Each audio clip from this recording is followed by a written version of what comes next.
Welcome to the Local Business Insider Podcast with the Small Business Owners Alliance. This is a space where we sit down with real entrepreneurs and talk about the wins, the lessons, and the honest moments that come with running a business.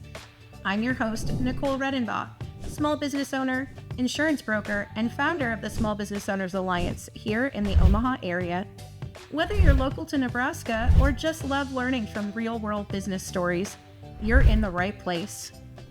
With us today, we have Laura Raastad with DRM Wellness of Omaha. At DRM Wellness, Laura Raastad provides preventative and rehabilitative services for her clients to help keep them safe, strong, and independent. She provides home safety and fall prevention support, movement and rehab services, and judgment-free support for her bariatric and plus-size clients. Thanks so much for joining us today, Laura. Thank you so much for having me. I'm so excited to be here. Yeah, we're really excited to have you here as one of our first guests with the Small Business Owners Alliance podcast. As a small business owner, we all kind of have our story of what helped inspire us to get started, and would love to hear a little bit about your experience. You've got years of experience in your industry, but what kind of motivated you to take that leap into business ownership? I've been an occupational therapist for coming on 20 years here. I worked a lot in the hospitals and other clinics, and what I really noticed was there was a big disconnect in what I was seeing with my patients, and everything with rehab was being so reactional instead of preventative. And I thought, oh my gosh, we should be doing more. There's so much more we could be doing. And so after COVID, I got a little tired of the grind of being in the hospitals all the time and thought, you know what, I can make a difference. And so we relocated here to Nebraska, and I thought it's time. So I opened DRM, and we've been chugging away ever since. That's wonderful. Well, I love that. And I think, having all of that diverse experience you had before really must help play into you feeling more comfortable and confident in what you're doing and providing your services now. Mm-hmm. At what point was it in your journey that you realized that networking with other local professionals, whether it's with the Small Business Owners Alliance or other networking groups you're part of, when did you kind of realize that that was going to be what would help move your business forward? Oh my gosh, it's huge for us here. So Nebraska is the biggest small town ever, right? So everybody knows everybody. If you didn't grow up here, you're kind of out of the loop. So networking's been huge for me because when I moved here, I knew 2 people. And that was it. And so I really needed to get plugged in and know other business people and kind of figure out where my groove was. And I could not do that without the small business groups and the networking. I love that. Was it something you were always pretty comfortable with, putting yourself out there and getting in a room full of, whether it's a handful of people or some of the rooms packed with hundreds? I am not shy. I have a background with dance and theater, so I'm not afraid to get up and talk in front of people or just be myself. I maybe don't always have a filter like I should, but here we are, and I'm okay with that. So it's worked out well for me. Yeah, not having a filter sometimes is almost necessary to make sure that your authenticity shines through. And I love that about you and what you bring to the table, not just with your clients, but, with your other business professionals that you help support as well. You're really great at building those relationships and kind of helping with that referral, not just because you're doing it for the sake of sales. I love that that's not the motivation for you at all. It's because you really are a problem solver for your clients, and you come in to help solve the situations that are making life challenging for them, whether that's physically or, other challenges they're facing, and help kind of put those supports in place. So I love that. As part of your marketing strategy, I've noticed that you do quite a few vendor events, and you really put yourself out in the community. As you said, you're not shy. What do you think helps make that successful for you? I think, again, Omaha is such a big place, and there's so many resources out there. And I feel like it's really important to take the time to do these events so people know that you're there and that you can connect. So a lot of times maybe I'm not the right person for somebody. Either they don't need the therapy services or they don't need something, but I'll know somebody because I've been to an event and I've made a contact. I never like to refer people to people that I don't know personally or have experience with. So it's been great to build my business on the client side, but also to make connections so that I can make referrals when my clients need them. That's great. Yeah, I think that's something a lot of people don't always realize about vendor events is that yes, you make a lot of fabulous connections, hopefully with all the guests that come, but it's also the behind the scenes and the other business owners there who help make that event possible too, and getting a chance to build those relationships and get to know them too. I actually got to refer somebody from our group the other day for someone that needed some IT help. And so it was great that I was like, oh, I know exactly who to call. Let me give them a holler and make that connection for you guys. So yeah. And who would have thought that IT help would come up, in an occupational therapy world, right? But it's amazing, just as part of that genuine relationship building and conversations that you have with your clients and other businesses, that things come up and yeah, I think you being a connector of people and a problem solver helps really then solidify them as, oh, I can trust Laura. She's gonna have my back and she knows the right people to help. Well, and people let me, so I'm mobile, right? So I have a clinic, but I don't really use it that much. I'm mostly in people's homes. So I get to see them in their environments. And so I see things sometimes that they need. So they have to trust me to let me in. And I want to trust anybody that I bring in as well, because it's their home is their sanctuary. So, and I love that you have talked in some of your past social media posts and other information you put out there about how, it's a judgment-free place, that, you are mobile. And yes, like you said, you're coming into people's homes and sometimes working with people who have limited mobility or they're struggling physically. I'd have to imagine that sometimes homes are maybe not in the shape or condition that they would like them to be in. And so I love the fact that you approach that from such a compassionate and realistic place, that you're not expecting it to be picture perfect. Usually if I'm seeing somebody, there's a deficit or a problem with mobility or something. And so houses aren't necessarily clean. There's clutter everywhere. There's laundry. My house is like that too. I get busy. People's homes don't look like Instagram, right? That stuff that you see online is not real.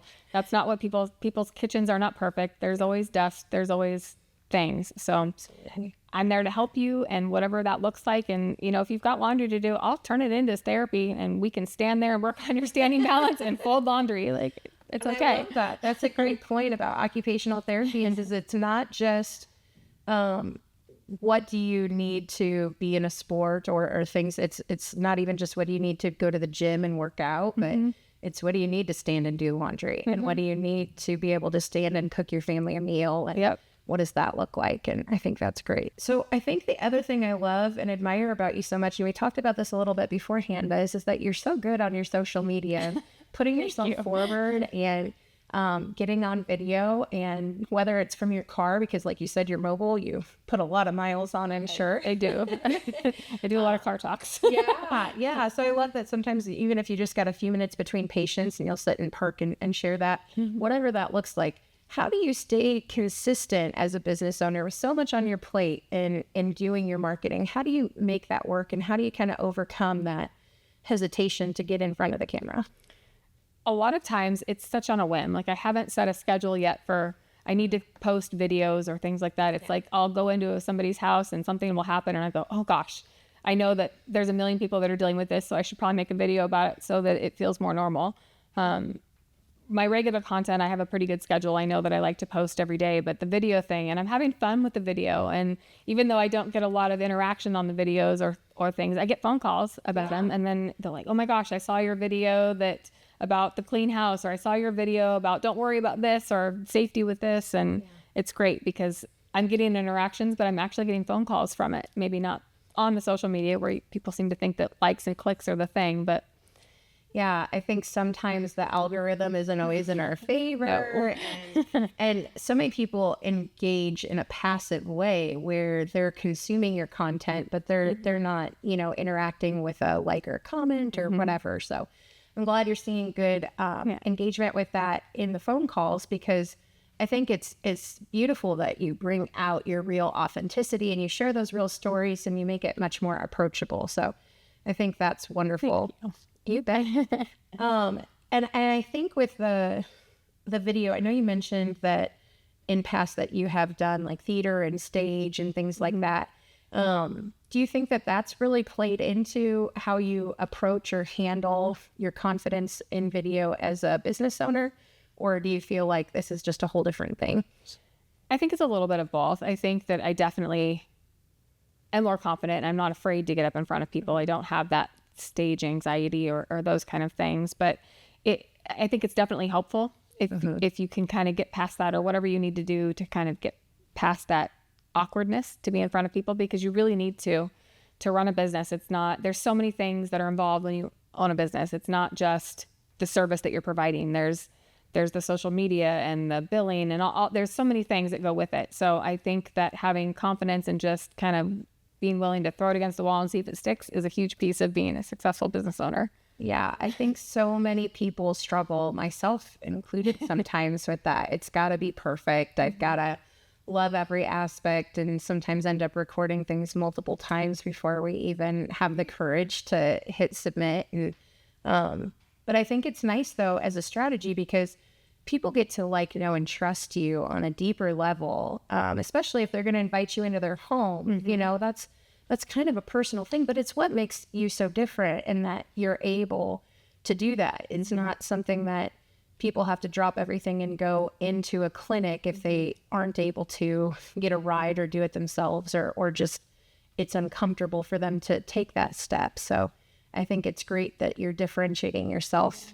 It's a nice gap. I'm a nice gap filler. So people, especially a lot of our seniors that have maybe Medicare Part A, so they have home health and then they are finished with that, but they're still not quite ready to go to an outpatient clinic. I'm covered under Medicare Part B, so I can come in and slide in and get them to a point where they can either go to the outpatient if they have a ride, or they feel okay to do that. So I'm a good gap filler. I love that. Yeah. And I think that's so important to understand and how that works, because for a lot of us, that financial piece does come into play. And so understanding that you can work with Medicare Part B is super helpful, and kind of making it affordable to attain your services. Yeah. So with that, we've talked a little bit about your business, but what's something that you feel like you really wish that more people understood about occupational therapy as a whole, and then specifically about what it is that you do? Well, I think occupational therapy is the biggest secret in healthcare. Nobody knows what we do. They think we're mini PTs, or they think that we do the same thing. And yes, there's overlap for sure. But really, OT is about being functional. So can you do the things that you love? Can you do the things that you want to do? Can you take care of yourself? And whatever that looks like. And that's the beauty of what OT is. And that's why I love it so much, because I feel like anybody should be able to live the life they want and do the things that they want to do to make them happy. It makes a difference in your life, right? Absolutely. The cool thing about what I do is I do a little bit of everything. So my big passion piece for sure with what I do is working with plus size and bariatric clients, because I've been there. So I was well over 300 pounds with the BMI well over 40, and working in healthcare, and the judgment from the healthcare providers and the embarrassment of going to the gym because I was afraid somebody would be filming in front of me and being like, look at the girl in the back. And so I really am passionate about, it doesn't matter what size you are. If you should move and be healthy that way, and whatever that looks like. And so I see people in their home maybe that are, 500 plus pounds that are not mobile to get out to do the things, or embarrassed to do it. So we do exercises there. We can take walks in their yard, all those kind of things, so that you're still getting out, being mobile, and starting to live your life, whatever that looks like. I don't care about the weight loss part. I really don't. I just want to make sure that you're mobile and doing what you need to do to live your life.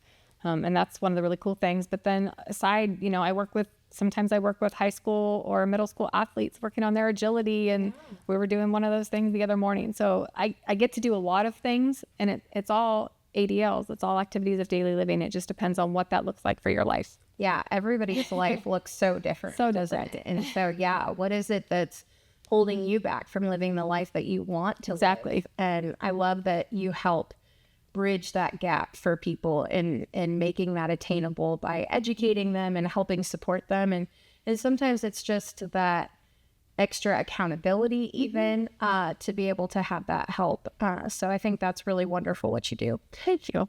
So if somebody decides that, hey, maybe it's something that they want to try working with you, they want to learn more about your services and how you can help improve their daily life, what would be the best way for them to kind of start that process with you? Well, you can email me. You can jump on the website. I've got a little form you can fill out there real quick, and I'll just have a quick conversation with you. No charge, nothing. Just kind of talk to me. Tell me what it is that you're looking for. Are you looking for mobility? Are you having problems with your balance? Are you having problems just picking up your kid? Whatever it is, we can probably address it and make it better. So anytime, call, email, jump on the website, happy to have a conversation. That's wonderful. And we'll include all of that in the show notes as well for how to get in touch with you. And one other thing too, because you're mobile, what's kind of the area that you serve primarily, would you say? I kind of go everywhere. Everywhere kind of outside of Omaha. I've gone clear to Fremont. I've gone clear to Lincoln. That's okay too. I am licensed in Iowa as well. So I'm starting to do some more stuff in Council Bluffs. So I have a pretty good area, and I'm happy to kind of make the drive for things, especially if it's a one-off thing. If I'm just doing a home safety eval, I'm happy to drive really far for that. Sometimes I'll drive 3 hours for that because I'm the only person that can do it for them. They don't have somebody in their area that's okay to do that. So yeah, that's great. And you even do some of those evaluations for businesses too. It's not always just for individual clients, but you help businesses as well make sure that they've got proper worker safety and that kind of thing too. Right? Absolutely. And I also do kind of a whole separate piece, which is kind of legal support services. So I work with some attorneys with their clients. So if they're in the middle of the lawsuit and they're trying to figure out what their function is, so I can do something called a functional capacity evaluation. I do that for them. I'll do home modification assessments or needs assessments for the attorneys too. So I go all over the place for that, just to make sure that they have the proper documentation that they can build stronger cases with. I love that. That's great. Yeah, you really have so many different facets and ways that you can support people and have that diverse experience too. So that's great. Well, I appreciate you being on the show so much. We'll make sure to include all your contact information in the show notes. And just want to remind you to give DRM Wellness and Laura a follow, as well as the Small Business Owners Alliance. We'd appreciate a like, comment, and subscribe. And stay tuned for more information as we connect with other local business owners and members of our alliance. Thanks so much for having me. Thank you. I hope you have a great day. You too.